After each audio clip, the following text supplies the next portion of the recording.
10वां द्वार पार हो गया पार। ये 10वां द्वार तो एक ब्रह्मांड के ही अंदर रह लेता है।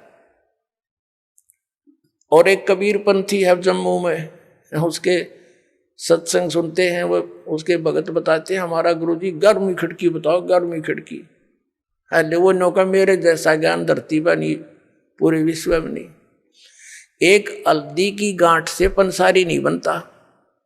और 11वां द्वार तो काल के ही जाल में है। जिस 11वें द्वार की वो उसने पता ही नहीं क्या है, बोला सुरती में है, सुरती में 11वां द्वार। सुरती तो द्वार के अंदर से पार होएगी।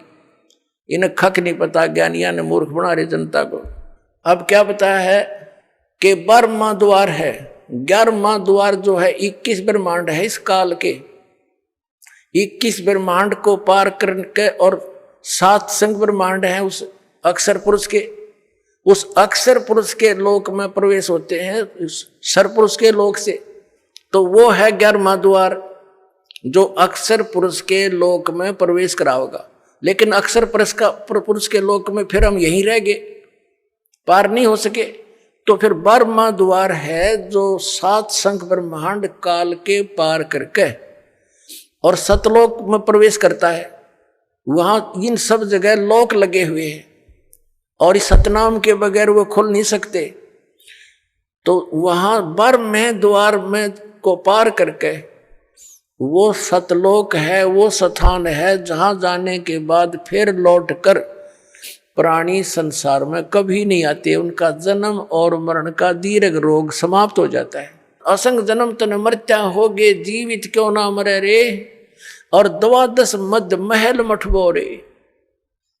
12वां द्वार पार करके वहां वो मठ है, वो स्थान है, बहुर ना दे धरे रे, जहां जाने के बाद फिर लौटकर कभी संसार में ये मिट्टी की देह प्राप्त नहीं होती। वहां तो नूरी शरीर मिलता है।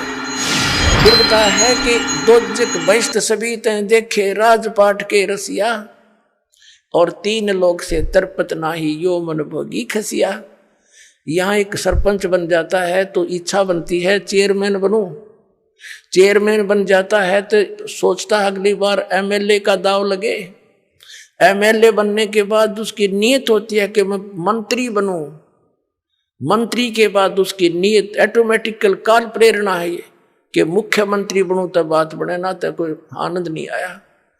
मुख्यमंत्री की नीयत रहती है कि मैं प्रधानमंत्री बनूं। हर जो बनना था वो तो काम करा नहीं।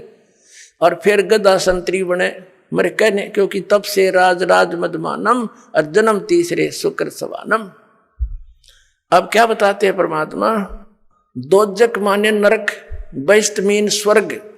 दोजक बहिष्ठ सभी ते देखे राजपाट के रसिया, और 3 लोक से तरपत नाही ये मन भोगी खसिया। इसने चाहे 3 लोक भी दे दे तब भी इतना इसकी व्यर्थ, इतनी घटिया वृत्ति है। न सोचा और देख लो कि तो पा जाता।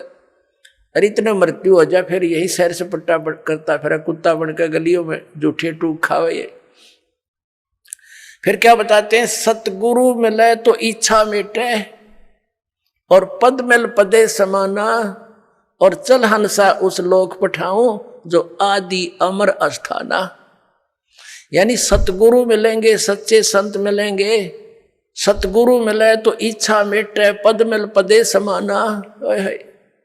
श्रीमद् भगवद गीता अध्याय नंबर 15 के श्लोक नंबर 4 में कहा है कि जब तत्वदर्शी संत मिल जावे उसके पश्चात परमेश्वर के उस परम पद की खोज करनी चाहिए, जहां जाने के बाद साधक फिर लौटकर कभी संसार में नहीं आते।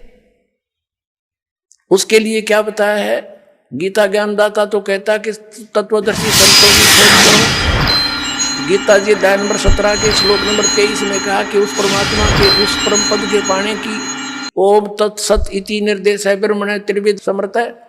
उस 3 मंत्र के जाप से वो परम पद प्राप्त होगा। ये पद्धति है। पद्धति माने वे ऑफ वर्शिप, पूजा का मार्ग, पूजा की पद्धति। अब यहां देखो ये है सूक्ष्म वेद। ये इस वेद से भी गूढ़ रहस्य रखता है जो आप वेद आप पढ़ते और सुनते आए हो। इसमें क्या बताया है कि सतगुरु मिले तो इच्छा मिटे, वो ऐसा ज्ञान देगा कि यहां से अपने आप मन हट जाएगा और सच्चाई है सारी ये। सतगुरु मिले तो इच्छा मिटे और पद मिल पदे समाना।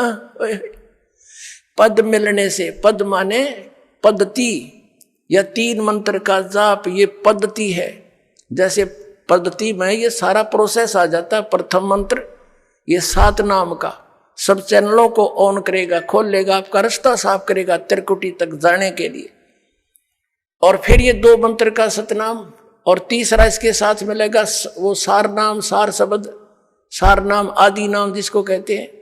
इन पूरे प्रोसेस से यह पद्धति है, ये सब मिलाकर पद्धति है। इसको पद कहा संतों ने कि पद मिल पदे समाना, यानी ये पद्धति जब मिल जाएगी, पूरी प्रोसेस भक्ति का एक्यूरेट, तब उस पद में समा होगा जहां जाने के बाद उस परम पद की प्राप्ति होगी, जहां जाने के बाद साधक फिर लौटकर कभी संसार में नहीं आते। सतगुरु मिले तो इच्छा मिटे, पद मिल पदे समाना, और चल हंसा उस लोक पठाऊं जो आदि अमर अस्थाना, जो शाश्वत स्थान है। गीता जी अध्याय नंबर 18 के श्लोक नंबर 62 में कहा कि अर्जुन तू सर्वभाव से उस परमेश्वर की शरण में जा, उसकी कृपा से ही तू परम शांति को और सनातन परम धाम को प्राप्त होगा। फिर क्या बताया है वहां क्या सुख है? 4 मुक्ति जहां चंपी करती, जो इन यहां तुम चौथी 4 मुक्तियां मानते हो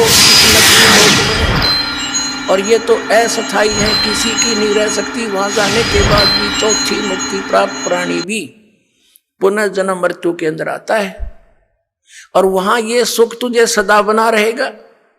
4 मुक्ति जहां चंपी करती, यानी तेरे नौकरानी बनकर खड़ी रहेंगी, तेरी सेवा महादर ये सुविधाएं पड़ी रहेंगी तेरे चरणों में वहां सदा।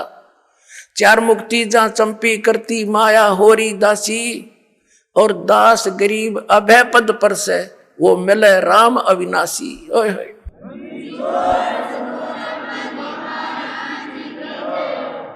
4 मुक्ति जहां चंपी करती, माया होरी दासी, और गरीबदास जी कह रहे हैं दास गरीब अभय पद पर से, वहां कोई चिंता, कोई टेंशन, कोई भय नहीं मृत्यु किसी प्रकार का भी, और वो मिले राम अविनाशी।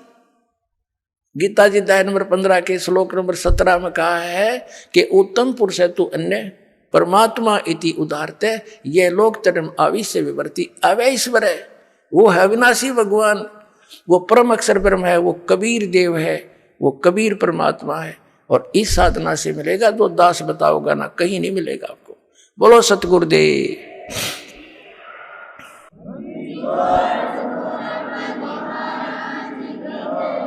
परमात्मा कहते समझा है तो सिर दर पाओ, भौर नहीं रे सादाओ, फिर ये अवसर नहीं मिलेगा। बोलो सतगुरुदेव की जय हो।